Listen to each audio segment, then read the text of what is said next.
اپنی فکر کرو، ان سے محبت کر لو، ان کے گناہ جانے اور رب جانے۔ صحابہ سے پیار کرو، صحابہ کرام اگر کوئی گنہگار ہے تو ان کے گناہوں کو اچھال سکتے ہو؟ کہہ سکتے ہو کہ چونکہ صحابہ گنہگار تھے اس لیے ہم ان سے محبت نہیں کرتے، اس نے فلانا گناہ کیا ہے؟ نہیں، آپ کہو گے اس نے گناہ کیا ہے وہ جانے، جن کے صحابی رسول اللہ وہ جانے اور خدا جانے۔ میرا ان سے پیار ان کی نسبت کی وجہ سے ہے، اور یہ پیار جو میں ان کی نسبت کی وجہ سے کرتا ہوں مجھے قیامت کے میدان میں پھل دے گا۔ اسی طرح سید کے بارے میں بھی سوچو، اس کا گنہگار ہونا یہ جانے اور خدا جانے، میں اس سے پیار کروں، کیوں؟ اس لیے کہ قرآن کا حکم ہے جب گناہ اس کے تلیں گے تو رب جانے، مصطفیٰ جانے، رحمت جانے، میں ان سے پیار کر کے اپنا کام پورا کروں۔ سبحان۔ اسی طرح جس وقت آپ ہدایت کی بات کرتے ہیں، قرآن کی آیات کو سیکھنا چاہتے ہیں تو آپ کو علماء کے پاس بیٹھ کر پھر ناسخ و منسوخ کا علم جاننا پڑتا ہے، لیکن سید کو دیکھ کے پتہ چل جاتا ہے۔ لیکن عرض خدمت یہ ہے کہ رسول اللہ صلی اللہ علیہ وسلم اپنی آل کے بارے میں یہ سبق پڑھا کر گئے کہ ان کے ساتھ تمسک کرنا، تو بندے کو یہ سوال پیدا ہوتا ہے کہ کیا ساری آل پاک ہے؟ کیا اس حکم میں اور اس عظمت میں، اس عزت میں ساری آل شامل ہے؟ تو میں آپ سے عرض کرتا ہوں، آپ سے سوال کروں گا، کنتم خیر امت اخرجت للناس، یہ امت جو ہے ساری امتوں سے افضل ہے، اس میں اپنے آپ کو شامل سمجھتے ہو گنہگار ہو کر یا نہیں؟ گنہگار امتی بھی امت میں شامل ہے کہ نہیں؟ اور افضلیت میں شامل ہے کہ نہیں؟ جب قیامت کے میدان میں صفیں لگیں گی تو کیا کسی گنہگار امتی کو یہ کہہ کر سرکار کی امت سے خارج کیا جائے گا تو گنہگار تھا، تو نے بڑے بڑے گناہ کیے تھے، تو پرے ہو جا، تو اس امت میں نہیں کھڑا ہو جا سکتا؟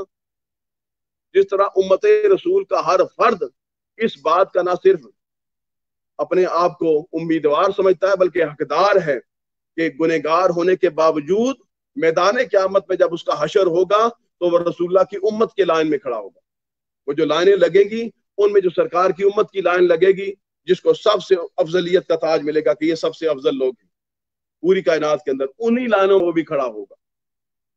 تو یار اگر نبی کا کلمہ پڑھنے کی وجہ سے، سرکار کی غلامی کی وجہ سے، باوجود گنہگار ہونے کے تیری عزت کا تاج نہیں اتارا جا سکتا تو رسول اللہ کی اولاد کی عزت کا تاج گنہگار ہونے کی وجہ سے کیوں اتارا جائے گا؟ سبحان۔ واہ۔ رہ جاتی ہے بات ہدایت کی۔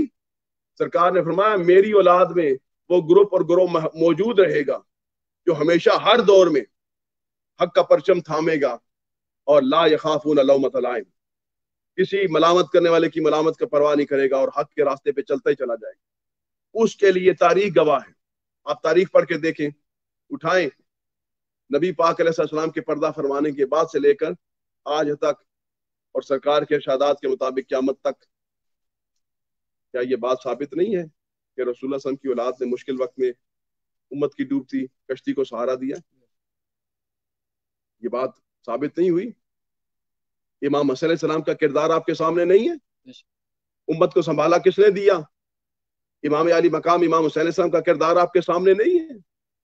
امام زین العابدین علیہ السلام، آپ کے صاحبزادے حضرت امام زید بن علی اور زید بن علی کے بھائی امام محمد بن علی الباقر، ان کے صاحبزادے امام جعفر صادق علیہ السلام، ان کے صاحبزادے حضرت امام موسیٰ کاظم، ان کے صاحبزادے حضرت امام علی رضا، ان کے صاحبزادے حضرت امام محمد تقی، ان کے صاحبزادے امام علی نقی، ان کے صاحبزادے حضرت امام حسن عسکری، یہ آپ کے سامنے موجود نہیں ہے؟